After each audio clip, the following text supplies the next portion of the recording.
హరే కృష్ణ. అందరికీ రచనా Reddy's world YouTube ఛానల్కి స్వాగతం. మనం మన పార్ట్ 1లో వచ్చేసి జీవీ టూర్ సెకండ్ పార్ట్ అని చెప్పేసాం కదా. ఇక్కడ సెకండ్ పార్ట్లో జీవీ టూర్కి అయితే మనం స్టార్ట్ అయిపోయాము. ఈ జీవీ టూర్ మొత్తం వచ్చేసి 150 ఎకరాలలో ఉంటుంది ల్యాండ్ అంతా కలిపేసి. ఈ మొత్తం ప్లేసెస్లో ఏమి ఇక్కడ ఉన్నాయని చెప్పేసి ప్రభుజీ పూర్తిగా మనకి ఎక్స్ప్లెయిన్ చేయడం జరిగింది. లాస్ట్ చిట్టు చివరున్న దాని దగ్గరికి మనం వచ్చేసాము. ఈ కార్డ్స్లలో ఈ టూర్ మొత్తం తిరగడం జరిగిందండి. వెళ్తున్నప్పుడు నడుచుకుంటూ అన్నీ వివరంగా ప్రభుజీ చెప్తుంటే వింటూ వెళ్ళాము. ఇది వచ్చేసి భజనాశ్రమం అంటారు. రాధానాథ్ ప్రభుజీ ఇక్కడే ఉంటారు. అలాగే ప్రభుపాద వాళ్ళ శిష్యులు వస్తే కూడా ఇక్కడే ఉంటారంట.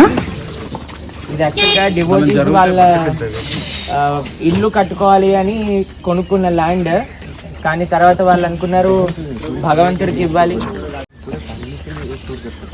అయితే వాళ్ళు అనుకున్నారు భగవంతుడి సేవలో ఉపయోగించాలి అని ఇక్కడ అన్ని కూడా స్వామి కోసం అని ఫ్లవర్స్ గ్రో చేస్తారు. శిష్యులు ప్రభుపాదుల వారి శిష్యులు వస్తారు, ఇక్కడ ఉంటారు.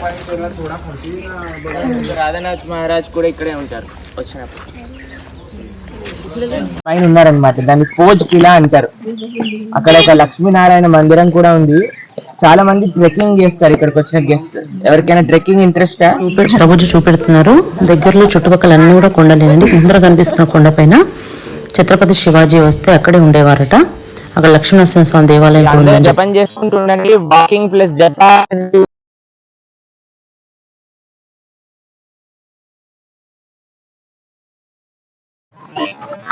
అది దూరం నుంచే బ్యూటిఫుల్ గా ఉంటుంది, దగ్గరికి వెళ్ళకండి. ఈ జీవి టూర్ అనేది మనం సమ్మర్లో రావడం జరిగింది. వాస్తవానికి ఇది వింటర్లో అయితే చాలా బాగుంటుందంట. కాకపోతే 1 year ముందే బుక్ అయిపోతాయి అప్పుడు వింటర్ సీజన్కి టికెట్స్. ఎక్కువ ఫారినర్స్ ఆ టైంలో వస్తారంట ఇక్కడికి. మనకైతే ఇప్పుడు నెక్స్ట్ ఇయర్ కావాలంటే ఈ ఇయర్ బుక్ చేసుకోవాల్సి ఉంటుంది. హరే కృష్ణ. గోవర్ధన్ విలేజ్ టూర్ కి మీ అందరికీ స్వాగతం. అయితే మనకి గోవర్ధన్ విలేజ్ లో ఎంత భగవత్ సేవకి ఇంపార్టెన్స్ అంటే ఈ ప్రకృతి పర్యవేక్షణ అంటారు కదా, ఎన్వైరన్మెంటల్ ప్రొటెక్షన్, సస్టైనబిలిటీ, దానిపైన కూడా అంతే ఒక ఇంపార్టెన్స్ మనం దాంట్లో భాగంగా సస్టైనబిలిటీలో ఏమేమి ఇక్కడ విశేషాలు ఉన్నాయి, వాటిని ఏం తెలుసుకోవాలి, విశేషాలన్నీ ఈరోజు మీకు ఇక్కడ చెప్పడం జరుగుతుంది. అయితే కమ్యూనిటీ, బృందావన్ ఫారెస్ట్, సస్టైనబిలిటీ ఇందాక చెప్పాను కదా. ఇప్పుడు మనం 3వ భాగం. ఇది లాస్ట్ ఈకో విలేజ్ కి ఆ బిల్డింగ్ అనిపిస్తుంది కదా, ఇందాక చెప్పాను, దాన్ని భజన్ ఆశ్రమం అని అంటారు. ఎవరైతే శ్రీ ప్రభుపాద వారి శిష్యులు ఇక్కడికి వస్తారో వాళ్ళందరూ ఈ భజన్ ఆశ్రమంలో ఉంటారు అన్నమాట. ఎవరు డిస్టర్బ్ చేయకుండా అంత కార్నర్ లో పెట్టేస్తారు మా గురువు గారు. ఎందుకంటే జనాలు ఉన్నారనుకోండి, ఎప్పుడు వాళ్ళని డిస్టర్బ్ చేస్తుంటారని డిస్టర్బ్ చేయని ప్లేస్ లో బాగా భజన చేసుకోవడానికి, అంటే బాగా చేసుకోవడానికి యూజ్ అయ్యేటట్టుగా. ఇది ఇటు లాస్ట్ అన్నమాట. ఇది సోలార్ ప్యానెల్స్ కనిపిస్తున్నాయి కదా మీకు. దాని తర్వాత కూడా అటువైపు ఇంకా మనకి ల్యాండ్ ఉంది, దాన్ని ఇంకా డెవలప్ చేస్తున్నాం. ఆ మౌంటైన్స్ చివరి వరకు మన ల్యాండ్ ఉంది అనమాట. దాన్ని ఇంకా కొద్దిగా డెవలప్మెంట్ లో ఉంది. सो अभी गोवर्धन इकोनॉमी का जो इको सस्टेनेबिलिटी जोन है या फिर जो गेस्ट एरिया है, यहाँ पे गेस्ट एरिया के अलावा जैसे कि हम योगा, आयुर्वेदा, रिट्रीट्स, ऐसी बहुत सारी चीजें करते हैं, बट इको सस्टेनेबिलिटी के लगभग 8 इनिशिएटिव्स यहाँ पे कैरी फॉरवर्ड कर रहे हैं, जिसकी वजह से हमको यूनाइटेड नेशंस और बहुत सारी और इंटरनेशनल और नेशनल एजेंसियां रिकॉग्नाइज करती हैं कि हम कैसे एक आइडियल गांव बनाते हुए भी पर्यावरण का ख्याल रख रहे हैं. అనేది ఎంకరేజ్ చేయాలి. ఎందుకంటే మనకి సస్టైనబుల్ మోడల్ అవుతుంది అనమాట ఎప్పుడైతే మనం సోలార్ ప్యానెల్స్ పెట్టుకుంటాం. అయితే ఇక్కడ 90% ఇక్కడ నుంచి మనకి ఎలక్ట్రిసిటీ అనేది తయారవుతుంది. అందుకే మీకు కరెంట్ ఎంతసేపట్లో వచ్చేస్తుంది, మీరు 10 కౌంట్ हमने डिवाइड किया है. सबसे पहला पार्ट और हम 2 वेजिटेबल्स उगाते हैं, एक क्लाइंबर वेजिटेबल और एक ग्राउंड स्पाइसेस उगाते हैं. लास्ट वाले प्लॉट में हम ग्रेन्स उगाते हैं और नैरो स्ट्रिप पे हम फ्लावर्स उगाते हैं. ऐसा सब कुछ ऑर्गेनिक फार्मिंग करते हुए भी अगर जो भी किसान है आसपास में, वो 3 से 4 लाख रुपए की एनुअल इनकम रेस कर पा रहे हैं, जो कि आज से 10 साल पहले सिर्फ चावल उगाते थे, 30 से 40,000 की ही इनकम रेस करते थे. तो इस मॉडल से फार्मर्स की इनकम में ఇక్కడ నిన్న చెప్పాను కదా 1 acre ల్యాండ్ ఫార్మింగ్ అని. ఇది 1 ఎకరం ఇది మీరు చూస్తున్నది. అయితే ఇక్కడ ఇక్కడ ఫస్ట్ పార్ట్ ఉంది కదా, దీంట్లో 4 పార్ట్స్ ఉన్నాయన్నమాట. ఫస్ట్ పార్ట్ లో ఏంటంటే ఏవైతే తీగలు ఉంటాయి కదండి, తీగలు, వాటన్నిటిని తీగతో వచ్చే వెజిటబుల్స్ అంతా ఫస్ట్ పార్ట్ లో పెంచుతారు. వెనకాల అన్ని రకాల స్పైసెస్ ఏమంటారు, మసాలాలు. మధ్యలో ఆ చిన్ని స్ట్రిప్ కనిపిస్తుంది కదా, దాంట్లో అన్ని ఫ్లవర్స్, అటు పక్కన గ్రెయిన్స్, ఫ్లవర్స్, స్పైసెస్, ఇంకా వెజిటేబుల్స్ ఏవైతే తీగల పైన పెరుగుతాయో పైకి, కింద పెరిగేది కిందకి. ఇలా గ్రో చేయటం వల్ల మొత్తం ఒక మనిషికి కావాల్సిన సదుపాయాలతో కాకుండా సంవత్సరానికి కిतना बोला आपने 3 నుంచి 4 లక్షల ఆదాయం వస్తుందట ఫార్మర్, ఆర్గానిక్ మెథడ్ లో. అది కూడా కానీ ఇంతకు ముందు జస్ట్ 1 ఎకర్ ల్యాండ్ జస్ట్ ధాన్యం పెట్టడానికి వాళ్ళు యూజ్ చేసే వాళ్ళు 30 నుంచి 40 వేలు మాత్రమే వచ్చేదట. Only rainfall or irrigation? No, irrigation routine. You can see sprinklers and drips installed all over the field. So you feel जो ये प्रभुपाद जी का जो statement है for the gृहस्थास that you need 1 acre of land and 2 acre of house को fulfill करता है. तो శ్రీల ప్రభుపాదుల గారు ఏదైతే 1 acre of land ఇంకా pair of cows అని చెప్పారో, ఒక గృహస్థ నీడ్స్ అన్ని ఫుల్ఫిల్ అయిపోతాయని చెప్పారో, దానికి ఇదే ప్రత్యక్షమైన మోడల్ అన్నమాట. ఎవరికైనా 1 ఎకరం ల్యాండ్ ఉంటే మీరు కూడా ఇలా ప్లాన్ చేసుకోండి. అన్ని జామకాయ చెట్లు చెప్పండి, ఎందుకంటే ఇక్కడికి ప్యారెట్స్ రావాలి అని మా కోరిక. అయితే ప్యారెట్స్ జామకాయలు తింటే దానికి వస్తాయి అని చెప్తే మొత్తం జామకాయ చెట్లు పెట్టేస్తాం. అవి పెరిగి జామకాయలు వచ్చినప్పుడు చూడాలి. ఇంకా సన్ఫ్లవర్స్ తినడానికి వస్తాయి అని పెడితే అక్కడ అంతా సన్ఫ్లవర్స్ పెట్టేసాం అనమాట. సన్ఫ్లవర్స్ వచ్చి చాలా అయితే ఇప్పుడు మళ్ళీ సీజన్ నడుస్తూ ఉంది సన్ఫ్లవర్స్. సో అయితే ఇది ప్రభుజీ చెప్పినట్టుగా ఒక యూనిక్ గోశాల. ఎందుకంటే తెలుసా, ఇక్కడ ఏ ఆవుకి కూడా పాలు తీయమ్మ, ఎందుకంటే కేవలం వాళ్ళ కాఫ్స్ కి మాత్రమే పాలు ఇస్తాయి ఇక్కడ ఉండేవి. ఏవైతే ఎక్స్ట్రా కొద్దిగా మిగిలిపోతాయో వాటిని భగవంతుడి సేవకి యూజ్ చేస్తాం అన్నమాట. So यहाँ पे 2 ब्रीड्स है. एक पहली ब्रीड जो ब्राउन कलर की हम देख रहे हैं ये गिर गाय है, और व्हाइट कलर की हम जो गाय देखेंगे वो थार पारकर गाय है. 2 రకాల ఆవులు ఉన్నాయి ఇక్కడ. గిర్ గాయ ఇది, ఇంకొకటి థార్ పార్కర్ అని వైట్ కలర్ ది వెనకాలని. जो गिर गाय है वो सेंट्रल इंडिया से, आफ्टर गुजरात से आती है, और थार पारकर गाय Sindh region northern part of India से आती है, और ये दोनों देसी गाय है. ఇదేమో గుజరాత్, మహారాష్ట్ర ఇటువైపు నుంచి వస్తాయట. థార్ పార్కర్ ఏమో సింధ్ ప్రదేశం నుంచి వస్తాయి. और ये इंडिजिनस देसी అన్ని కూడా దేశీ వాలి ఆవులు అన్నమాట. ఏవైతే దేశీ ఆవులు ఉంటాయో తెలుసా మీకు? దేశీ ఆవుల పైన 2 చిహ్నాలు ఉంటాయి. ఎలా తెలుసా? పైన ఒకటి పంప్ ఉంటుంది, నూపుర ఉంటుంది, కింద గంగడోలు అని అంటారు చూడండి. ఈ 2 ఉంటాయి దేశీ ఆవు.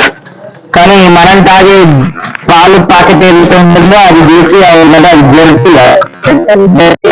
తెలుసా? ఆవు ఇంకా పంది మధ్యలో కనిపించి, కాబట్టి ఆ పాలు తాగటం వల్ల మనకి ఏమి నరిష్మెంట్ అనేది కలగదు. అది జస్ట్ ఒక హైబ్రిడ్.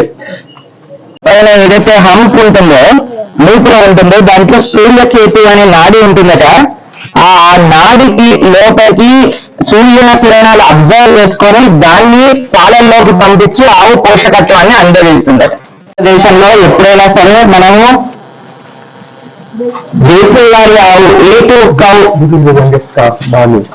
భాను అన్నిటికంటే చిన్నదట. ఇప్పుడు ఇక్కడ ఉన్న వాటిలో హరిగోల్ భాను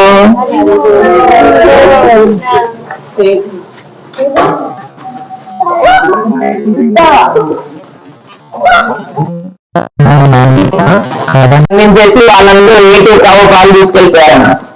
ఇప్పుడు అక్కడ వెస్ట్ లో A2 పాలు అంటేనే వాళ్ళు స్వీకరిస్తున్నారు, మనమేమో జెర్సీ పాలు తాగుతున్నాం. వీటిలో ఈ దేశీ వాళ్ళ ఆవు పాలు స్వీకరిస్తే మన మనిషికి కావాల్సిన అన్ని రకాల పోషకత్వంలో అందుతాయి. పాలు ఎంత ముఖ్యమో అది దేశీ అయి ఉండటం కూడా అంతే ముఖ్యం. గోశాల ఎట్లా నడుస్తుంది? ఇక్కడ పాలు తీసి అమ్మట్లేదు. మరి ఆవులన్నీ ఇంత బాగా ఎలా ఉన్నాయి అని అంటే, ఒకటి ఆవు పేడతో వర్మీ కంపోస్ట్ ఒకటి తయారు చేయటం, 2 ఆ ఆవు పేడని యూజ్ చేసి బయోగ్యాస్ తయారు చేయటం, 3 ఆవు పేడతో యూజ్ చేసి ఆవు పేడతో ఒక లాగ్స్ లాగా చేస్తారనమాట. సో అయితే ఆ ఆవు పేడతో చేసిన పోల్స్ ఏవైతే ఉన్నాయో వాటిని అయితే అంతిమ సంస్కారాలలో యూజ్ చేస్తారట. లేకపోతే ఏదైతే వుడ్ కావాలి కదా కాల్చడానికి, అది సుమారుగా 6 నుంచి 7 కేజీల వుడ్ పడుతుందట. దానికంటే దీనితో చేస్తే ఇంకా పవిత్రము, అది ఇంకా శ్రేష్టము అని అందరూ భావించి వాటితో యూజ్ చేస్తారట. కాబట్టి ఈ 3 సోర్సెస్ ద్వారా ఆవుకి రెవెన్యూ అనేది వస్తుంది, గోశాల అనేది రన్ అవుతుంది. కాబట్టి గోశాల రన్ అవ్వాలంటే కేవలం పాలే అమ్మాలి అనేది కాదు, గోమాత యొక్క రక్షణ చేయాలి అని అనుకుంటే ఏ విధంగానైనా మనం చేయొచ్చు. ఆ గోమయం ఇంకా గోమూత్రం ఉందో దాంతో ఇక్కడ 130 రకాల ప్రొడక్ట్స్ ని చేశారట మన గోశాలలో ఉండేవాళ్ళు. దాంట్లో క్లీనింగ్, కాస్మెటిక్స్, మిగతావన్నీ కూడా సామాన్లు కేవలం గోమయం, గోమూత్రం ఈ రెండింటిని యూజ్ చేసి తయారు చేశారు. ఉంది కదా, ఎవరైతే వెస్ట్రన్ గ్రూప్స్ వస్తాయో యోగా గ్రూప్స్, వాళ్ళందరూ ఇక్కడ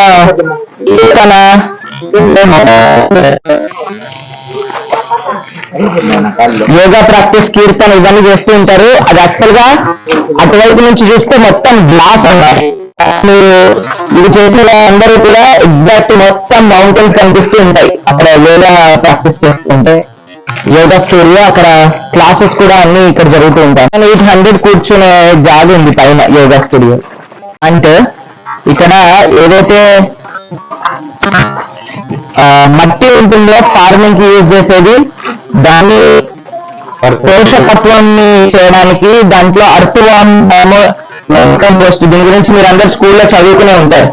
అది ఇక్కడ చేసి దీన్ని మనము ఫార్మర్స్ అందరికీ కూడా సప్లై చేస్తాం.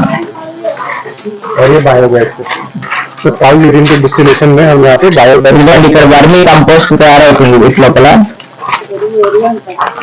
ఎరువు ఇది బయోగ్యాస్ ప్లాంట్. ఇక ఇక్కడ ఉంది కదా ఈ బయోగ్యాస్. బయోగ్యాస్ తయారయ్యి ఇక్కడ ఉంది కదా, ఈ దీంట్లో నుంచి అక్కడికి వెళ్ళి స్టోర్ అవుతుంది. వెళ్ళి ఆ గ్యాస్ కూడా బయోగ్యాస్ యూటిలైజేషన్ అనేది జరుగుతుంది. ఇది వచ్చేసి రెయిన్ వాటర్ నిల్వ చేసేది. ఇక్కడ 15 కోట్ల లీటర్ల వాటరు, వర్షం వాటర్ ఇక్కడ నిల్వ చేస్తారు. రెయిన్ వాటర్ హార్వెస్టింగ్ ఇది. దీన్ని రెయిన్ వాటర్ హార్వెస్టింగ్ అంటారు. అయితే ఇక్కడ నేను చెప్పినట్టుగా చాలా వర్షాలు పడతాయి, కానీ ఎండాకాలంలో నీళ్ళే ఉండవు. అందుకోసం పడిన వర్షాన్ని కూడా మెయింటైన్ చేయడానికి ఈ రెయిన్ వాటర్ హార్వెస్టింగ్ పాయింట్ కిतना కెపాసిటీ ఇప్పుడు ఇది 15 కోట్ల లీటర్ల నీళ్లు ఇక్కడ మనం స్టోర్ చేయగలుగుతున్నాం. కేవలం वाटर ఏదైతే రైనీ సీజన్ లో కలెక్ట్ అయిపోతుంది. సో వుడెన్ సెన్సర్ जैसा गोवा वगैरह में केरला में हमको देखने ఇక్కడ మధువన్ విల్లా అని అంటారు. ఇది టెంట్ హౌస్ అన్నమాట. మీ రూమ్ ఎలా ఉందో మహావన్ లో, బృందావన్ లో సేమ్ అదే రూమ్ ఇందు లోపల ఉంటుంది. సేమ్ ఎగ్జాక్ట్ గా రెంట్, ఏసీ, బాత్, తర్వాత వాష్రూమ్, గీజర్, హీటర్ అన్ని ఇందు లోపల ఉంటాయి. ఇది మీరు నెక్స్ట్ టైం అంటే ఆల్రెడీ మన దగ్గర ఉంది, ఫ్యాబ్రిక్ తో తయారు చేసినవి ఉన్నాయి. అయితే దాన్ని మొత్తం వుడెన్ కి అప్గ్రేడ్ చేస్తున్నారు అనమాట. మీరు నెక్స్ట్ టైం గోవర్ధన్ విలేజ్ వచ్చినప్పుడు ఇందులో ఉండొచ్చు. ये महाराज ने पर्सनली सारी चीजें सेलेक्ट करके उसने डिसाइड किया कि महाराज चाहते जो मैं काशा प्रदेश के लोगों का एक्सपीरियंस.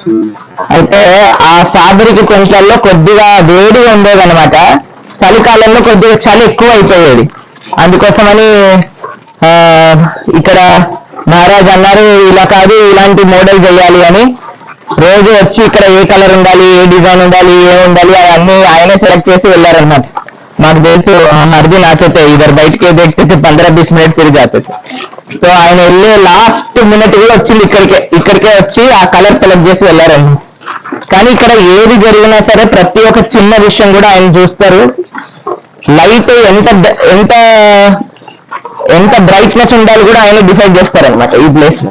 కాబట్టి ప్రతి ఒక్కటి ఆయన పర్సనల్లీ కస్టమైజ్డ్ ప్లేస్ అనమాట గోవర్ధన్ వెళ్ళి. ఇక్కడ ఏదైతే మోడర్న్ డే సొసైటీలో ఎక్స్ప్లాయిట్ అయ్యే అనిమల్స్ ఉన్నాయో వాటన్నిటికీ ఇక్కడ షెల్టర్ ఇవ్వడానికి చూసారు. ఏదైనా కృష్ణ మందిర్లో మీరు వెళ్ళారనుకోండి కనిపిస్తుంది అవునా కదా, గోశాల కనిపిస్తుంది. కానీ ఎక్కడైనా మీరు గాడిదలు చూసారా? కానీ ఈ ప్రదేశంలో గాడిదలను కూడా ఉంచారన్నమాట. ఎందుకంటే ప్రతి ఒక్కటి కూడా కృష్ణుడికి అందరూ అన్ని కృష్ణుడు కృపా పాత్రలే కదా, అందరికీ కూడా కృష్ణుడి యొక్క వైభవం తెలియాలి అని ఏవైతే మనము ఈజీగా లుకప్ ఆన్ చేస్తామో అటువంటి యానిమల్స్ ని కూడా ఇక్కడ పెట్టారు. మరో ఒక యానిమల్స్ ని పెట్టుకునేవారట వాళ్ళ దగ్గర. ఏవి అంటే ఆవు, హార్స్, ఇంకా కుక్కలు, డాగ్స్. అయితే డాగ్స్ కి మనం చాలా ప్రేమిస్తాం కానీ గాడిదలకు అంతగా ఇవ్వం. ఎవరికైనా తిట్టారు అంటే ఏమంటారో తెలుసు కదా. కాబట్టి కానీ డాగ్స్ కంటే ప్రేమ ఆస్వాదన చేసే డాగ్స్ కి కూడా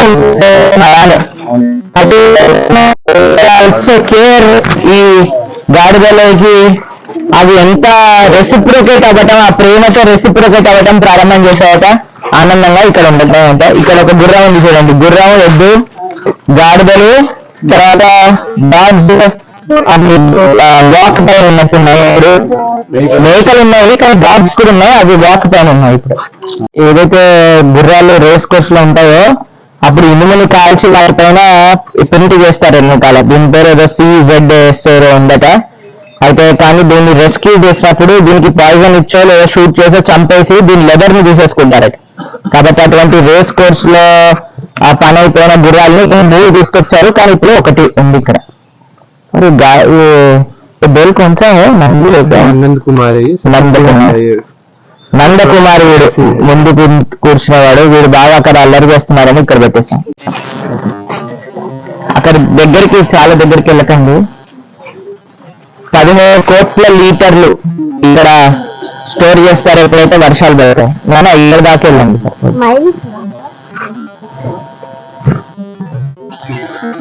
యాక్చువల్లీ ఇది పెన్షన్ అని చెప్పారు కాబట్టి మళ్ళీ ఇంకా పెంచుతున్నారు అన్నమాట. ప్రస్తుతం 15 కోట్ల నిల్వతో ఉన్న ఈ వాటర్ హార్వెస్టింగ్ని ఇంకా పెంచమని చెప్తే ఇంకా పెంచుతున్నారు. ఇంకా వర్క్ నడుస్తుంది, దీనిదే వర్క్ నడుస్తుంది. ఒక్క వర్షపు నీటి చుక్కను కూడా ఇక్కడ వృధా కానివ్వరండి. రమణ్ రెడ్డి అనే ప్రదేశం కృష్ణ బలరాములు ఇద్దరు కూడా తమ స్నేహితులతో ఆడుకునే ప్రదేశం అన్నమాట. బృందావనంలో ఎక్కడైతే మన ఇస్కాన్ మందిరం ఉందో అది రమణ్ రెడ్డి అనే ప్రదేశంలో ఉంది. అందుకే శ్రీల ప్రభుపాదులు వారు బృందావనంలో టెంపుల్ ఇన్స్టాల్ చేసేటప్పుడు కృష్ణ బలరాముల్ని పెట్టారనమాట. ఎందుకంటే అది కృష్ణుడు ఇంకా బలరాముడు ఆడుకునే ప్రదేశం కాబట్టి. అది ఇక్కడ కూడా పిల్లల కోసం ఏదో ఒక ఎంటర్టైన్మెంట్ క్రియేట్ చేయాలి అని మహారాజులు గారు అనుకున్నప్పుడు ఇక్కడ రమణ్ రెడ్డి అనే పేరు ఈ ప్రదేశానికి ఇచ్చి ఇక్కడ గేమ్స్ పెట్టారు పిల్లలు ఆడుకోవడానికి. ఇక్కడ ఏదైతే ఇక్కడ దొరికే మట్టి ఉందో అది చాలా దొడ్డు మట్టి అన్నమాట. అయితే పిల్లలు ఆడుకోవడానికి ఈజీగా ఉంటుంది అని సన్న మట్టి తీసుకొచ్చి ఇక్కడ పెట్టారు. ఇక్కడేమో మ్యూజికల్ ఇన్స్ట్రుమెంట్స్ ఉన్నాయన్నమాట. ఈ పోల్స్ అన్ని రకరకాల సౌండ్ చేస్తూ ఉంటాయి.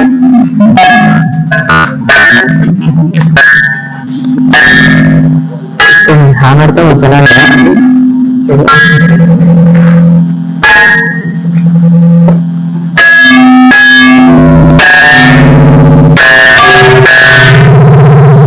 Sound vibration. ఇంకా చాలా ఉండేవి ఇక్కడ, చాలా గేమ్స్ ఉండేవి, చాలా స్టోన్స్ ఉండేవి సౌండ్ చేసేవి. అన్నిటిని పిల్లలు ఇరగొట్టేశారు. దీని మట్టి పిల్లలు ఆడుకోవడానికి బాగుండాలి అని సన్న మట్టిని తీసుకొచ్చారన్నమాట ఇక్కడ.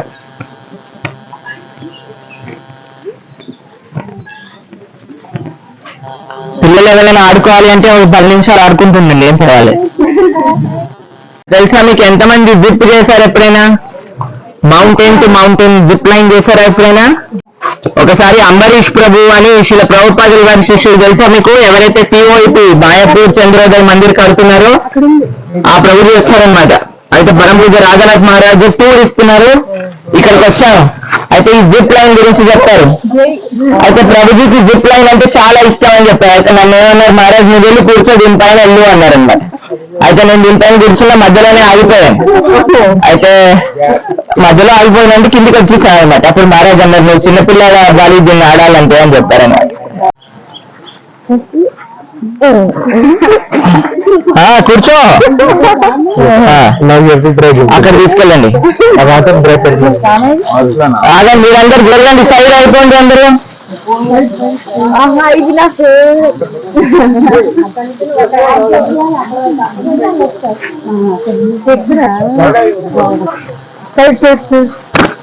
సైడ్ అయిపోండి లేదా మీకు మహాప్రసాదం దొరుకుతుంది.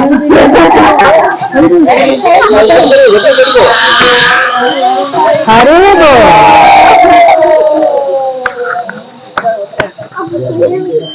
ఒకే ఒక బ్రేవ్ బాయ్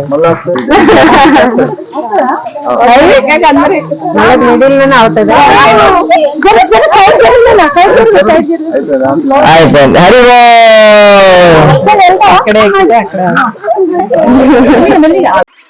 ఇక్కడ పిల్లలందరూ కూడా జిప్ చేస్తున్నారు. ఈ జిప్ లైన్ అంటే పిల్లలకు చాలా ఇష్టం, చాలా ఎంజాయ్ చేశారు. పిల్లల్ని తీసుకొని మనం ఎక్కడికి వెళ్ళాలి అనుకునే వాళ్ళకి చాలా మంచి అవకాశం అండి ఇది. కంపల్సరీగా హాలిడేస్ అప్పుడు పిల్లల్ని తీసుకొని వస్తే చాలా చక్కటి ప్లేస్ ఇది మనం పిల్లల్ని తీసుకొని రావడానికి. ఇక్కడ మ్యూజిక్ ఇన్స్ట్రుమెంట్స్ కూడా ఉన్నాయండి. అవన్నీ కూడా ఇట్లా మనం టచ్ చేస్తేనే ఒక్కొక్కటి ఒక్కొక్క సౌండ్ వస్తుంది.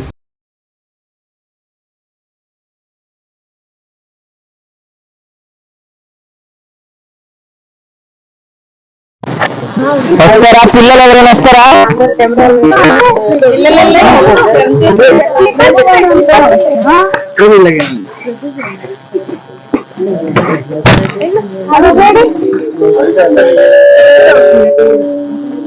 హరే కృష్ణ, ఎవరు వస్తారు పిల్లలు చెప్పండి. పిల్లలందరూ వెనకాల ఉన్నారా?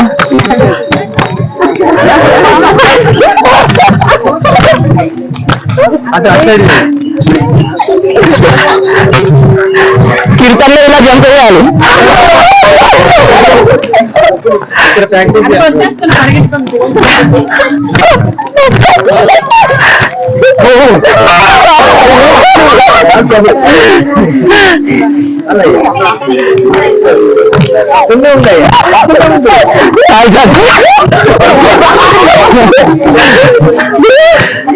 ఇంకా పిల్లలు ఇక్కడ ప్రభుజీ కూడా పిల్లలతో కలిసి చిన్న పిల్లాడు అయిపోయాడు. చూస్తుంటే మాకు చాలా సంతోషం అనిపించింది. పిల్లలైతే బాగా ఎంజాయ్ చేశారు.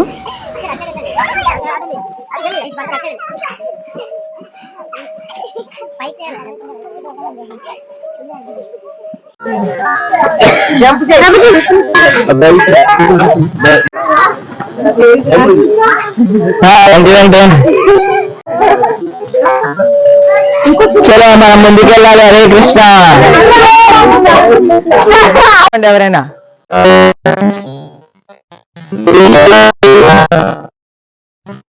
బయలుదేరదాం మళ్ళీ. ఇవన్నీ కూడా ఉడ్తో చేసిన ఇల్లులు, అంటే హౌసెస్ మనం వెళ్ళినప్పుడు ఉండడానికి. ఇంకా వర్క్ నడుస్తూనే ఉంది. లోపల చాలా బాగుంది. సమ్మర్లో వేడవుతుందని చెప్పేసి దీనికి కొంచెం కూల్గా ఉండడానికి ఏం చేయాలని చేస్తున్నారనమాట. ఇదంతా కూడా మహారాజ్ దగ్గరుండి మొత్తం చూసుకుంటారంట రాధానాథ్ ప్రభుజీ. కలర్ ఏది వేయాలి, ఏది వేస్తే ఎలా చేస్తే కూల్గా ఉంటుందని చెప్పేసి. ఇక్కడ వచ్చేసి స్విమ్మింగ్ పూల్ ఉంది. పిల్లలందరూ స్విమ్మింగ్ కూడా చేశారు.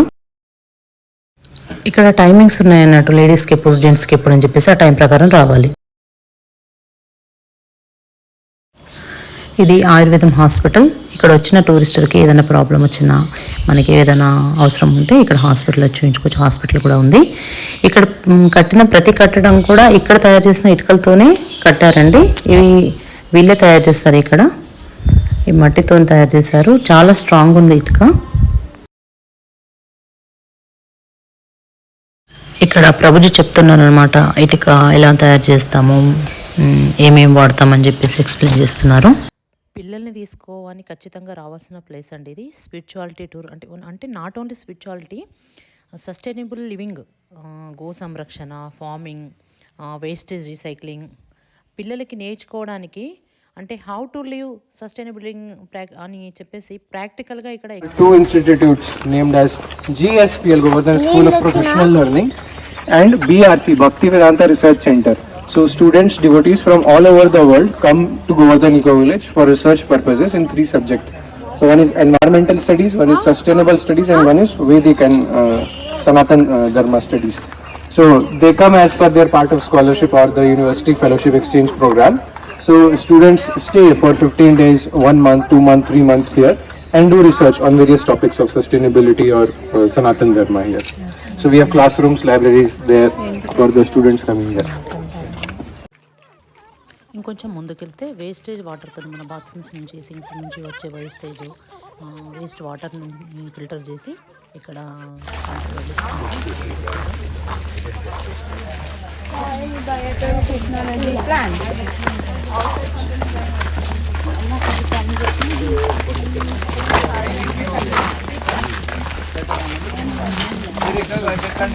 Hare Krishna. So we are here at SBT. దీని ఎస్బిటి అంటారు. Soil So this is soil biotechnological plant. So the complete area is our waste recycling plant. So this plant, it recycles the waste coming from our toilets, sinks, drains, everything. So you are standing right next to the sewage treatment plant, but you feel that you don't experience bad odor. Instead of any sewage treatment plant, if you go in the city, you will experience very foul odor. But here you don't experience that foul odor because here everything is being treated organically, no chemicals are being used. So we have set up 2 tabletops here. This is one tabletop and this is another tabletop there. In between also we have a unit. So what does this tabletop do? It contains 7 different layers of soil. 7 different layers of soil, and in between the layers there is a bacterial and fungal culture, bacterial colonies, which clean all of the solid waste or organic waste and eats them. And the roots of the plant, what do they do? With the action of the roots of the plant, all of the solid waste is eaten up, or like it is used up, and whatever is the remaining water waste, it is filtered out 2 times. And after filtering the water waste, it is further used in irrigation part. So the water which we are removing from our toilets or our drains, it is further used in irrigation after being purified from this SBT. Waste water నుంచి చూడండి ఎంత చక్కగా పంటలు పండిస్తున్నారో filter చేసి. అసలు ఇక్కడ చూడండి ఎంత బాగున్నాయి అసలు. ఇక్కడ ఒక్క దోమ కానీ ఈగ కానీ పురుగు పుట్ర కానీ అసలు ఏమీ కనిపించలేదండి. ఎంత నీట్గా ఉందో అసలు. ఇక్కడ మనం వాడి పడేసిన ప్లాస్టిక్ డబ్బాలతో కవర్లతోని ఆయిల్ తయారు చేస్తున్నారు. ఎట్లా వివరిస్తున్నారు విందాం పదండి. There. So here what we are doing, we are treating the solid waste. So that was the liquid waste of the sewage. Here we are treating the solid waste. So what is solid waste? There are 2 types of solid waste. One is biodegradable waste and one is non-biodegradable. Biodegradable means which can be decomposed by the action of soil. So in biodegradable waste comes the waste food, the peels, vegetables, the decayed food materials, etc. The paper bags, the drones, all these things. These come in biodegradable waste. So we are churning the biodegradable waste inside. We are churning it into smaller pieces, and after churning we mix it with soil, and further it becomes compost in 1 month, and then we use it as a fertilizer into the fields. And further we have a non-biodegradable waste which we will see ahead. కదా plastic waste అదంతా తీసుకొచ్చి ఇక్కడ management చేస్తున్నారు, దాన్ని ఎట్లా process చేసి దాన్ని చేయాలనేసి. So this is a plastic pyrolysis plant. Going inside is not allowed, so I'll show you from outside only. So you can see this is a plant. What we are doing here is that we are melting plastic at the temperature of 400 degrees Celsius. 400 degree at the temperature of 400 degrees Celsius, what happens? Plastic melts down and becomes in the form of oil. So this is a plastic oil which you see here. ఇక్కడ plastic ని 400 degrees Celsius లో burn చేస్తారంట. అప్పుడు melt చేస్తారు. Melt చేసినప్పుడు ఈ oil దొరుకుతుందంట అప్పుడు plastic waste నుంచి. So after melting 100 kg of plastic, it produces 75 liters of oil. It is a fuel. 100 kgs plastic ఇది ఇచ్చేస్తే మీకు 75 లీటర్స్ అంతా ఆయిల్ దొరుకుతుంది. And 20 liters of gas, natural gas is produced, which is used as a fuel for the plant to again run for the second time. And 5 to 7 kgs of carbon soot is collected, not upwards. We are collecting it downwards in the chamber. If we release it upwards, it will create pollution. But we are creating it downward in the chamber. 20 liters of natural gas, 5 kg, 7 kg carbon dust. So దీన్ని ఇచ్చేసినాడు 20 litres natural gas plus 7 litre carbon dioxide dust వస్తుందంట. ఆ dust ని పైనకి విడిస్తే environmental pollution అవుతుంది అని కింద సేకరణ చేసి పెడతారంట. ఒక తొట్టి ఉందంట, ఆ తొట్టిలో సేకరణ చేసి దాన్ని ఎట్లా హాని కాకుండా. But in monsoon, these solar panels don't run. So we mix this oil, we filter this oil, we distill it, and after distillation, it looks like mustard oil. But it is not mustard oil; it is distilled plastic oil, and we mix it with diesel in the ratio 40% this oil and 60% diesel, and using big DGs, diesel generators, as we have in our societies. And then we produce electricity in monsoon with this oil. 60% diesel and 40% this oil. And the 5 to 7 kg carbon soot which we are getting, we sell it to the companies who are making pencil lids and organic farm products. So that's how we are using the 100% of waste which is recycled. So in Govardhan Eco Village, not even a single drop of waste or single gram of waste is thrown outside. Everything is used in a cycle and then recycled and used as a raw product for something else. Carbon dust ఏమి collect అవుతుంది కదా, దాన్ని pencil చేసే ఒక కంపెనీకి వీళ్ళు ఇస్తారంట. ఆ పెన్సిల్ తయారు చేసేదానికి ఆ కార్బన్ డస్ట్ ని యూజ్ చేస్తారంట. సో ఇక్కడ ఏమి గోవర్ధన్ ఎకో విలేజ్ లా ఏది ఒక గ్రామ్ అంత కానీ ఒక డ్రాప్ అంత కానీ వేస్ట్ అవతలకు పోదు, ఎన్విరాన్మెంటలీ డ్యామేజ్ చేయకూడదు. ఆ రీతిగా ఒక సస్టైనబిలిటీ, ఒక వేస్ట్ మేనేజ్మెంట్ ప్రాసెసింగ్ ఇక్కడ. Plastic scrap we have brought from all of the region and this room also. We have brought scrap waste from all of the Palghar region. We have tried to keep everything. ఇక్కడ మాతాజీ అడుగుతున్నారు, ఇంత పెద్ద ప్రదేశమైన ఒక mosquito కూడా కనబడుతున్నది ఎందుకే అని. So ప్రభు చెప్తా ఉన్నారు ఇక్కడ బయో ఎన్విరాన్మెంటలీ క్లీన్ హైజెనిక్ అంటే చాలా క్లీన్ గా పెట్టుకోండేదని ఇంకా మస్కిటోస్ ఇదంతా ఏమీ మనకి కనబడదు అని ప్రభు చెప్తున్నారు. But still I will not tell lie, but in monsoon and sometime in the seasonal change we have some mosquitoes but not as much as in cities. Monsoon టైంలో కొంచెము మస్కిటోస్ కనబడతాయంట, బికాస్ ఆఫ్ అది ఎక్కడ కూడా ఉంటుంది. Then we have Nandagram, Barsana, Man Mandir, Mathura, Radha Vrindavan Vihari Ji, Radha Madan Mohan Ji, and also Shri Radha Gopinath Mandir in Chowpatty. So all the flower requirements of all these temples is taken care by this 2 acre of DT flower garden. You can see it has dried to a great extent because of the heat, but if you come in monsoon or winters, you will see very blossomed and different varieties of flowers here. ఇక్కడ ఉండే దేవాలయాలకి plus ముంబైలో ఉండే Radha Gopinath temple కి, Chowpatty temple కి అంతను ఇక్కడ flowers భగవంతునికి ఇక్కడ ఇంకా తీసుకొని పంపిస్తారు. Development through ecotourism. So we have been awarded by United Nations for promoting rural development through ecotourism.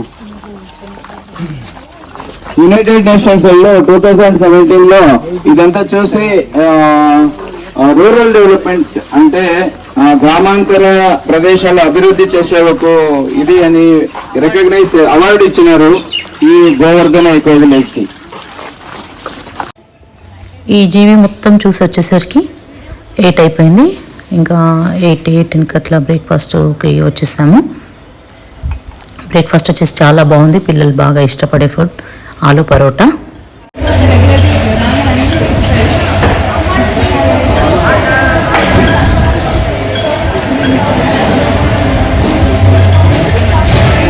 ఎలా ఉంది బ్రేక్ఫాస్ట్?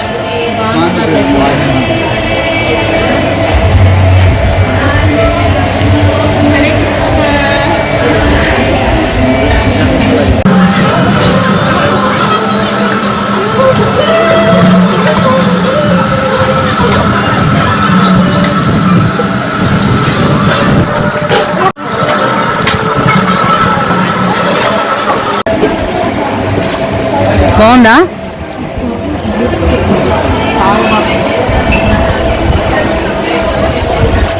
చిన్మయ్ ఎలా ఉంది బ్రేక్ఫాస్ట్?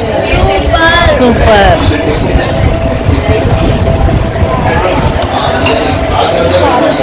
హరే కృష్ణ, బాగుందా?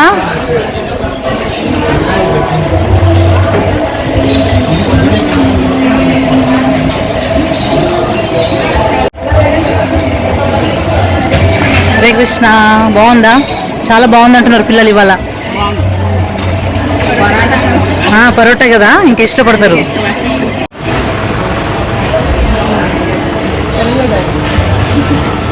ఎవరు వెంకటేశ్వర స్వామి గురించి చెప్తున్నాను. అశ్విదల పాదపద్మ సేవ వాళ్ళు డెవోటీస్, ముస్లిం డెవోటీస్ ఫ్లవర్స్ తీసుకొచ్చి అవును. దాంట్లో ఏదో బాగా ఇంట్రెస్ట్ అయిపోయి ఆయన వాళ్ళ పేరు మీద ఒక సేవ స్టార్ట్ చేశారు. అవునంట.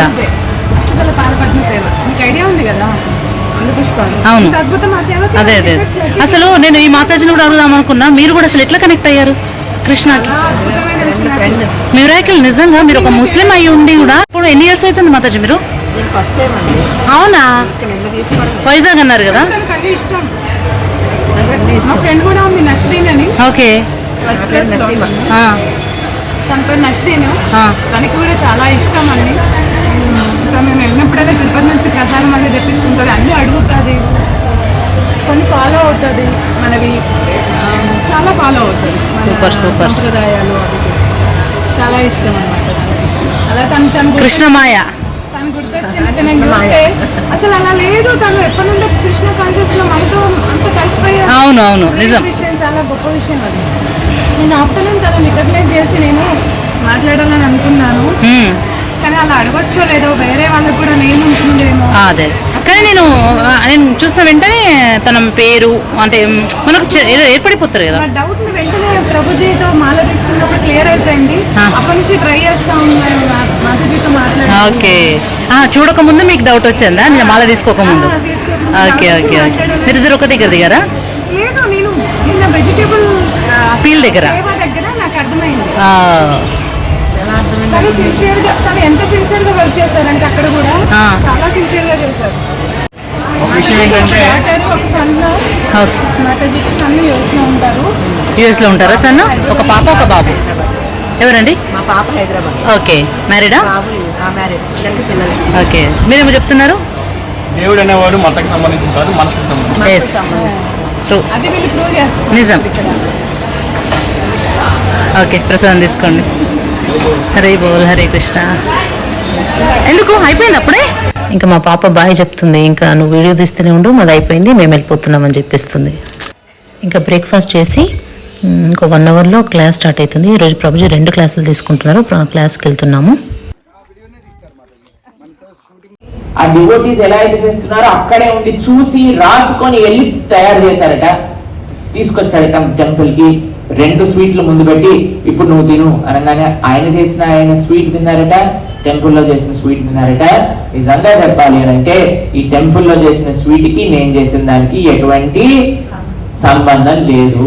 సేమ్ రెసిపీ అయినా సరే మీదెందుకు ఇంత టేస్ట్ ఉంది అని అంటే అప్పుడు మా భక్తులు చెప్పారంటే, అయ్యా ఈ టేస్ట్ వంటది కాదు, ఈ టేస్ట్ మా భగవంతుడి యొక్క స్పర్శది, భగవంతుడి యొక్క స్పర్శ. అందుకే మనం ఎప్పుడైతే ఆధ్యాత్మికంగా భక్తిలో ముందుకెళ్ళాలి అని అనుకుంటామో మన ఆహారాన్ని నియంత్రణ చేయడము అనేది ఒక చాలా ముఖ్యమైన స్టెప్. అందుకే మనం ఎప్పుడైతే భక్తి మార్గంలోకి వస్తామో చాలా మంది ఏమనుకుంటారంటే తిండికి ఇంకా పూజకి ఏం సంబంధం అన్నారా మీతో ఎవరైనా? లేదా మీరేకే లోపల ఆ డౌట్ ఉందా? మీరు ఏదన్నా చెప్పండి కానీ తిండి గురించి మాత్రం మాట్లాడకండి అని ఒకళ్ళు చెప్పారనమాట. అయ్యా మేము ఏం చెప్పినా నీ బుర్రలోకి ఎక్కాలంటే తిండి గురించి మాట్లాడాల్సిందే. ఎందుకంటే మనస్సుకి ఇంకా పొట్టకి డైరెక్ట్ కనెక్షన్ ఉంది. మనం ఏం తింటామో అది మన కాన్షియస్నెస్ గా ఏర్పడుతుంది అన్నమాట. మనం ఎన్నోసార్లు ఈ ఉదాహరణ మీకు ప్రస్తావన చేశాం. అందరికీ వాళ్ళ ఇంట్లో చేసిన ప్రసాదం అంటే చాలా ఇష్టం. ఇంట్లో చేసిన అమ్మ చేతి వంట అంటే అందరికీ ఇష్టం. ఇష్టమైన మీ అందరికీ అమ్మ చేసిన వంట అంటే? మీ అందరికి ఇష్టమా మీ మదర్ చేసిన వంట అంటే? ఎంతమంది మదర్స్ ఇక్కడ ప్రొఫెషనల్ చెఫ్ ట్రైనింగ్ తీసుకున్నారు? చేయొద్దండి చూద్దాం. రోజు ప్రొఫెషనల్ చెఫ్ ట్రైనింగ్ కంటే డేంజరస్ ట్రైనింగ్ తీసుకున్నాం రోజు, అత్తగారు ట్రైనింగ్. ఎవరు కూడా ఏదో యూనివర్సిటీకి వెళ్ళి కాలేజ్కి వెళ్ళి నేర్చుకున్న వాళ్ళం కాదు కదండి. కానీ ఎందుకు మన అమ్మ చేసింది మనకి ఇష్టం ఉంటుంది, అదే హాస్టల్లో తిండి పడదు మనకి? ఎందుకంటే అమ్మ ఇంట్లో ప్రేమతో చేస్తుంది, హాస్టల్ వాడు ప్రేమతో చెయ్యడు కాబట్టి. హాస్టల్ వాడు ప్రేమలో చెయ్యడు కాబట్టి. మరి మీకు ఎలా తెలుస్తుందబ్బా హాస్టల్ వాడు ప్రేమతో చేయదు? ఎందుకంటే you are not feeling that connection with the food. మనకి ఆ కనెక్షన్ ఏర్పడట్లేదు. ఇక్కడ ఎంతమందికి గోవర్ధన్ ఈకో విలేజ్ లో ప్రసాదం బ్రహ్మాండంగా అనిపిస్తుంది? ఎందుకు అనిపిస్తుంది ప్రసాదం బ్రహ్మాండంగా అంటే భగవంతుడికి నివేదన చేసిన ప్రసాదం కాబట్టి, భగవంతుడికి ప్రేమతో ఆరగింపు చేసిన ప్రసాదం కాబట్టి, భగవంతుడికి చేస్తున్నాము అనే భావనతో చేస్తూ భగవంతుడికి పెట్టి ఆ ప్రసాదాన్ని మనందరికీ అందిస్తున్నారు కాబట్టి అది ఎంతో రుచికరంగా. కాబట్టి మనము ఆధ్యాత్మిక మార్గానికి తిండికి సంబంధం లేదు అని కొంతమంది ఆధ్యాత్మికవేత్తలు కూడా చెప్తారు. తెలుసా మీకు ఆ విషయం? మీరు ఏదైనా తినండి, ఏమైనా చేయండి, కానీ మెడిటేషన్ చేస్తే చాలు అని చెప్తారు అన్నమాట. అప్పుడు వాళ్ళందరూ అడిగే డౌట్స్ ఏంటో తెలుసా? మెడిటేషన్ లో మనసు నిలబడట్లేదు. ఎందుకు నిలబడుతుంది? మెడిటేషన్ లో మనసు నిలబడాలి అని అంటే మన ఆహార నియంత్రణ అనేది మనం చేయాలి. శ్రీ మాధవేంద్రపురి భగవంతుడి పట్లనే మనసు కేంద్రీకరించుకొని ఉంచిన వారు, ఎప్పుడూ భగవంతుడి గురించే తలుచుకుంటూ ఉంటున్నవారు. కాబట్టి అటువంటి వ్యక్తికి ఆహారం గురించి అసలు పట్టింపు లేనే లేదన్నమాట. అలానే గోవర్ధన్ దగ్గర కూర్చొని ఆ భగవంతుడి యొక్క నామస్మరణ చేస్తూ ఉండేవారు. ఒక చిన్ని పిల్లవాడు ఒక కుండ తీసుకొచ్చి మాధవేంద్రపురికి ఇచ్చి ఆయన సేవించాక, అయ్యా నాకు ఆకలేస్తుందని ఎవరు చెప్పారు నీకు అని అంటే, ఇక్కడ ఊర్లో కొంతమంది స్త్రీలు ఉన్నారు, గోపికలు ఉన్నారు, వాళ్ళు మాకు చెప్పారు నీకు ఆకలిస్తుందని. సరే అయ్యా నువ్వు తీసుకొచ్చావు కదా, చాలా సంతోషం అని స్మరించుకునే లోపల ఆ పిల్లవాడు అక్కడి నుంచి అంతర్ధానం అయిపోతుంది. మాధవేంద్రపురికి అర్థమవుతుంది ఏంటో విశేషం ఉంది ఇక్కడ, ఈ వ్యక్తి మామూలు వ్యక్తి కాదు అని చింతిస్తూ చింతిస్తూ చింతిస్తూ నిద్రపోయేటప్పుడు ఆ కళ లోపల భగవంతుడు దర్శనమిచ్చి, మాధవేంద్రపురి నీ యొక్క ప్రేమ, నీ యొక్క నిష్ఠ, నీ యొక్క భక్తికి నేను ఎంతో ప్రసన్నత పొందాను. నేను ఇక్కడే ఈ గోవర్ధనంలో కింద ఒక ప్రదేశంలో ఉన్నాను, నన్ను వెతికి తీసి నా యొక్క ఆరాధన చెయ్యి అని మాధవేంద్రపురికి ఉపదేశం చేస్తాను. అప్పుడు మాధవేంద్రపురి అక్కడ ఉండే ఊర్లో వాళ్ళని పిలిపించి, అయ్యా ఇక్కడ కృష్ణుడు ఉన్నాడట, తవ్వండి అనగానే వాళ్ళు తవ్వటం ప్రారంభం చేస్తే కింద నుంచి గోవర్ధన గిరిధారి యొక్క రూపంలో ఉండే శ్రీనాథ్జీ అనే స్వామి బయటకు వచ్చారన్నమాట. ఎంతమంది శ్రీనాథ్జీ దర్శనం చేసుకున్నారు? నాటు ద్వారా అనే ప్రదేశంలో ఉన్నారు ఇప్పుడు శ్రీనాథ్జీ. ఇక్కడ ప్రభుజీకి చిన్న సన్మానం చేస్తున్నారు వారు.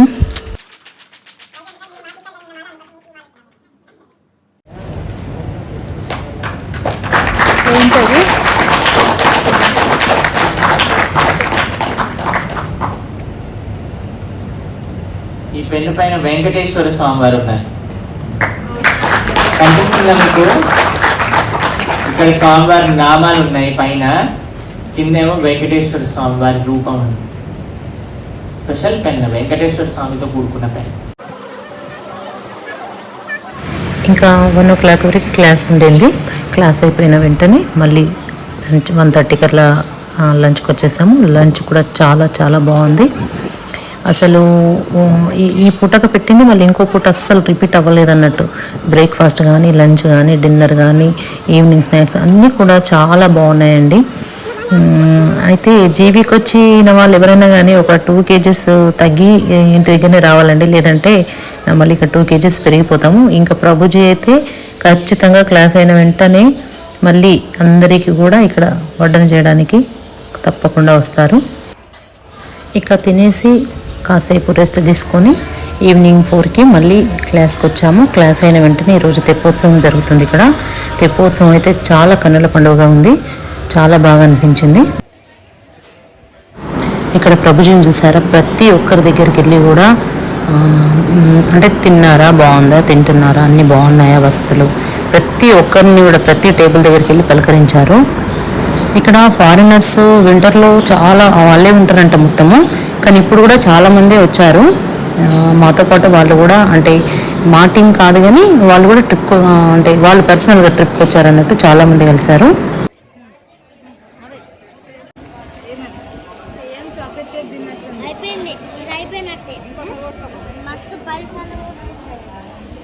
दास गोस्वामी, यस। जय राधा श्याम सुंदर, राधा श्याम सुंदर राधे, राधा श्याम सुंदर, राधा श्याम सुंदर राधे, रामानंदी प्राण जननी। బృందావనం అంటే బృందావనమేనండి. ఇంకా ఈరోజు జీవి యాత్ర చూసాము కదా, రేపటి వీడియోలో మొత్తం బృందావనంకి వెళ్ళాము. ఈ జీవి యాత్ర అయితే తొందరగా ఒక 2 అవర్స్లో అయిపోయింది, కానీ బృందావనం చాలా పెద్ద ఉండే. రేపు మొత్తం ఈ బృందావన్ ఫారెస్ట్ మొత్తం తింపుతామని చెప్పారు. ఇంకా దాని వీడియో నెక్స్ట్ ఎపిసోడ్లో వస్తుంది, అంటే పార్ట్ 3లో. ఇంకా లెంత్ ఎక్కువైపోతుందని చెప్పేసి ఇంకా ఇక్కడికి ఆఫ్ చేసాము.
ఇక్కడ సంవత్సరానికి ఒకసారి తెప్పోత్సవం జరుగుతుందట, ఆ టైంకి మేము వచ్చాము. తెప్పోత్సవం అయిపోగానే బృందావన్ బిహారీకి హారతి, ఇది నైట్ హారతి. ఇంకా ఇక్కడికి వచ్చేసాం హారతికి. ఇక్కడ చూడండి టెంపుల్ పైన ఈ దశావతారం యొక్క అన్ని అవతారాలు ఉన్నాయి చూడండి, ఎంత బాగా చెక్కారో. బ్రహ్మ విష్ణు మహేశ్వరులు అందరూ కూడా ఉన్నారు. దశావతారం స్టోరీ మొత్తం ఇక్కడ ఉంది. అదేమో బృందావన్ బిహారీ, ఇదేమో రాధా మదన్ మోహన్ టెంపుల్. ఇంకా ఈ టెంపుల్ చాలా చాలా బాగుంటుంది. ఇక్కడ ఉన్న కృష్ణుడి దగ్గర ఉన్న ఫ్లూట్ విరిగిపోయి ఉంటుంది, దానికి ఒక స్టోరీ. ఈ టెంపుల్ వెనకాల రోజు ఈవినింగ్ ప్రభుజీ మాకు కాసేపు మాతో మాట్లాడుతూ కూర్చుండేవారండి. నాకు ఈ యాత్ర మొత్తానికి నాకు నచ్చింది ఇదేనండి, ఇదే ప్లేస్. ఎంత బాగా అసలు ఎంత అంటే చాలా గుర్తుండిపోయే మెమరబుల్ మూమెంట్ అన్నట్టు. ఇక్కడ ఎంత బాగా అనిపించిందో. ఈవినింగ్ టైంలో చల్లటి గాలి, వెనకాలంతా మొత్తం వర్క్ నడుస్తుంది. ఇంకా మళ్ళీ నెక్స్ట్ టైం వచ్చేసరికి చాలా మారిపోయి ఉంటుంది ఇది జీవి. ఇంకా బాబాయ్ అయితే మంచిగా పచ్చటి గడ్డిలో ఆడుతున్నాడు. ఇక్కడ ఫోటో సెక్షన్ జరుగుతుంది. ఇంకా ప్రభుజీ అంటే దర్శనం చేసుకొని వచ్చి అందరం వెనకాల కూర్చుంటున్నాం అన్నట్టు చల్లటి గాలిలో. ఈరోజు పౌర్ణమి, ఇంకా ఈవినింగ్ టైంలో పౌర్ణమి కూడా చాలా బాగా వచ్చింది. ఈ యాత్ర మొత్తానికైతే నాకైతే ఈ ప్లేస్లో కూర్చొని మాట్లాడడం అనేది చాలా బాగా అనిపించింది. మీలో ఎంతమందికి ఇది నచ్చిందో తప్పకుండా చెప్పగలరు.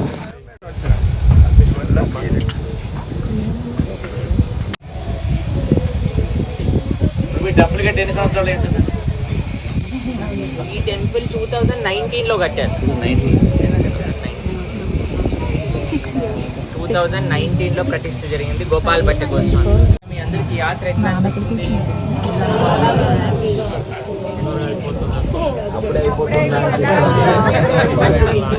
ఇంకొక రోజు ఉంది, ఎల్లుండి మనం బయలుదేరుతున్నాం వేరే వేరే ప్రదేశాలు.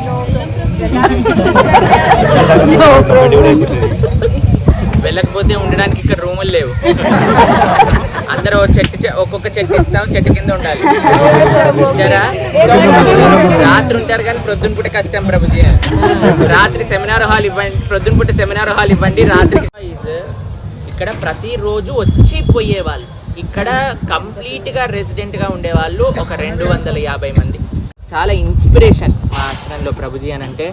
ఎన్నోసార్లు మీకు ప్రభుజీ యొక్క వైభవం మనం జపాలో మధ్య మధ్యలో మీకు చెప్తూ ఉన్నాను కదా. ప్రభుజీ ఒక విశేషం తెలుసా, ఎన్నో పాటలు ఆయన బృందావనం పట్ల, కృష్ణుడి పట్ల రాశారు కూడా.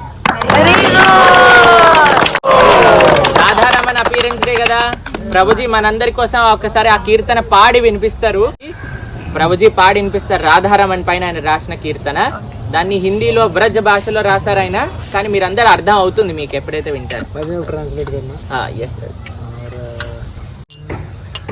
राधा रमण तेरी राह है देखते हम, सुमिरन हो तेरा रूप हमें हरदम, कमल की भांत नयन मन भावन, श्याम अंग अति कोमल पावन, देख के तुझको ही मिट जाए सब गम, राधा रमण तेरी राह है देखते हम, सुमिरन हो तेरा रूप हमें हरदम, चंद्रवदन. ఇలా నిండు పౌర్ణమి వెన్నెల్లో ప్రభుత్వంతో కలిసి అక్కడ కూర్చొని అందరం సరదాగా మాట్లాడుతుంటే చాలా బాగా అనిపించింది. అందరూ కూడా వారి వారి ఫోన్లలో ఈ చంద్రుడిని బంధించేస్తున్నారు. ఇంకా ఇది అయిపోయిన వెంటనే ప్రభుజీ రమ్మంటున్నారు అంటే డైనింగ్కి హడావిడిగా వెళ్ళాము. ఇంకా ప్రభుజీ అక్కడ మాకు ఒక సర్ప్రైజ్ చేశారన్నట్టు. ఏంటంటే నా బర్త్డే సందర్భంగా ప్రభుజీ అక్కడ కేక్ తీసుకొచ్చి ఇంకా నాకు అంటే సడన్ సర్ప్రైజ్ అన్నట్టు. నాతో పాటు ఇంకొక జంట మ్యారేజ్ డే, ఇంకొకరి బర్త్డే కూడా ఉండే. ఇంకా అందరికీ కూడా ప్రభుజీ కేక్ కటింగ్ చేసి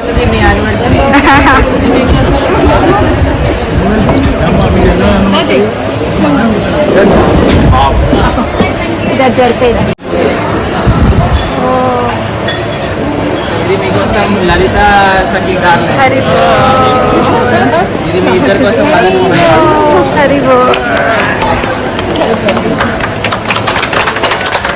మరియు మీరందరూ ఇటువైపు వస్తే బాగుంటుంది.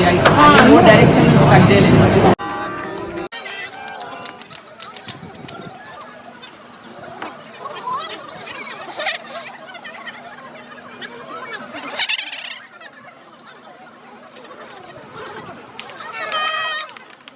ఇక ప్రభుజీకి కేక్ ఇస్తుంటే మీవి బర్త్డేలు మీది మ్యారేజ్ డే మీరు నాకు పెడుతున్నారు ఏంటి అని అంటున్నాడు. మీరు తినిపించుకోండి అని చెప్పి.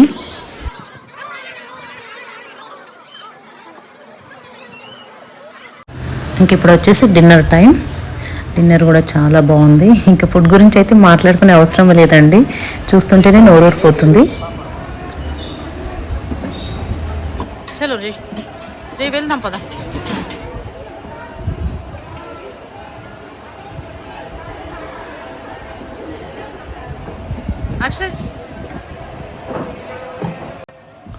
ఇదండి జీవి టూర్.